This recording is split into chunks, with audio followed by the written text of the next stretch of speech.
Art the Clown's biggest fans might just be the littlest. Here's why toddlers love the murderous antagonist of the Terrifier movies. The featured monster in Damien Leone's Terrifier movies is Art the Clown, a perhaps supernatural Halloween spirit who appears every now and again to torture, mutilate, and murder people for no reason other than he seems to greatly enjoy it. Art is a creative murderer, happy to slice victims up in a fashion that communicates a certain effort and passion for the act. The character quite clearly taps into a widespread fear of clowns that seemingly persists throughout the modern media. Back in the 1950s, famous clowns like Bozo and Clarabelle were common, and clowns appeared in TV commercials regularly, often presented to children as whimsical vagrants or playful weirdos whose antics were meant to inspire laughter. Something about the face, eyebrows, and pasted-on smiles, however, seemingly terrified and traumatized a generation. It's no coincidence that Stephen King, a child of the 50s, wrote a 1,100-page epic about a murderous clown that lives in a sewer. Over the decades, then, clowns have clearly transformed from amusing vagrants into go-to monsters and killers. There are almost certainly more horror clown Halloween costumes in the world than there are actual clowns. Through it all, however, kids have remained fascinated. Slash Film's own Jacob Hall recently sat down with director Damien Leone,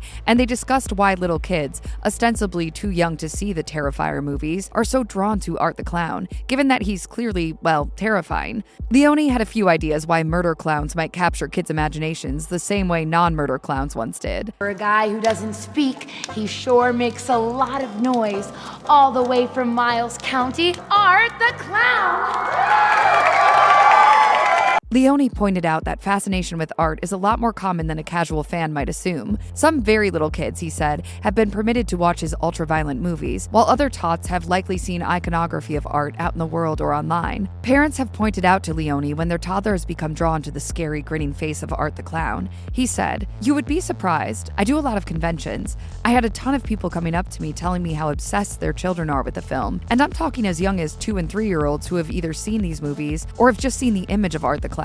So there's something appealing with this character to children." A little kid's impulses toward horror, though, is something Leone completely understands and many of us may relate to. Little kids, after all, like to be scared. We like to occasionally push our limits, glimpse something that frightens us, and tell stories about death and horror just to see what that fear feels like. Thanks to unsupervised late-night cable TV, many youths saw films like Poltergeist, The Shining, or The Texas Chainsaw Massacre at far too early an age, inspiring both nightmares and a lifelong fascination with exploring the intensity of those emotions. Leone also points out that many young kids admire monsters. Monsters, after all, are powerful. They are creatures who exist outside the bounds of rules and decency and are permitted, by their very nature, to behave as grossly and antisocially as they want. A little kid needn't even be frustrated with their own powerlessness to admire the iconoclastic individualism of a monster. Monsters are not wounded by their outsider status. They gain power from it. A toddler can easily stand in awe of that power. Leone admits that movie murderers were like superheroes to him, saying, "I understand it because that was me as a kid. That's as young as I was when I was really introduced to these films, and I was looking up to Freddy and Jason and Michael Myers like they were my Batman and Spider-Man as a little kid. I mean, that shaped my life." He continued, "That's the reason why I'm here.